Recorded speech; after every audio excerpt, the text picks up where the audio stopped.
Ovierzin che sta appuntamento di Novis dal Monte, dall'Argentina a Colonia Vicenta Aghero, che confine con Colonia Caroia, e conosciude anche con nome di San Durì in riguardo dalla frazione di Flaiban, e è stata organizzata la fiesta dal frico dalla Rognose. La Rognose è una ricetta nascuda proprio da Colonia Caroia, inventata dai princi migrati furlans con ciò che aveva indisponibile.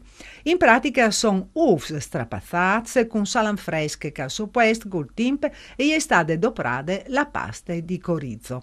Il gusto è stato ospitato dal club sportivo di Vicente Aghero, città fondata in tal 1910 di 52 immigrati furlans arrivati di Colonia Caroia per vie che mangiava laghe per bagnare i chiams. Dalla provincia di Cordoba spostinsi in Patagonia, dove il fogolar Furlan di Esquelle ha partecipato all'incontro di Radoglie per le fiestis dall'agnotti di San Juan. L'incontro organizzato dall'assessorato alla cultura ha dato dunque la possibilità ai componenti del fogolar di contare dai Fuchs di San Juan e anche dai rituali celtics dal tir des Cidulis, Caletis e Pirulis, con tutti gli formulis che vengono impiantati o recitadis.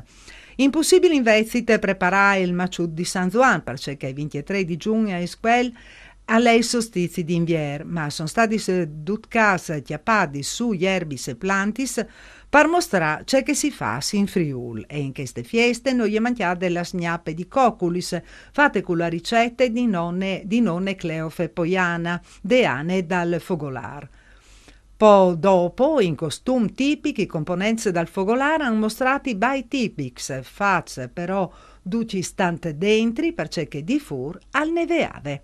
E per usnota le dut, gnovis al torne domani sera e sempre agli snuf mancul vince. Usnota agli dis, non stai a perdi la partita dei quarts di finale dall'Europeade, con la selezione dal Friul che zuie quintri la rappresentative dall'Alte Slesie.